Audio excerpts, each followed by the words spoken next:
Sa kaugnay na balita, papatawarin at hindi na sasampahan ni Senador Richard Gordon ng kaso sa Ethics Committee sina Senadora Laila De Lima at Senador Antonio Trillanes IV.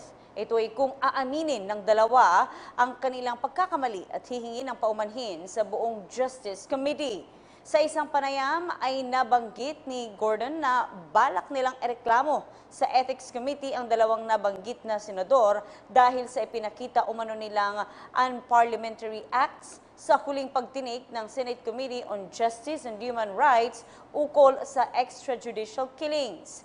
May kaugnayan din ito sa muling ginawang pagtatago ni De Lima ng impormasyon tungkol sa kaso ng witness na si Edgar Matobato at ang pag-walkout nito, habang kay Trillanes naman ay ang pagpapaalis kay Matobato at ang pagpatay ng mikropono ni Senador Alan Peter Cayetano habang nagsasalita ito noong nagdaang pagdinig.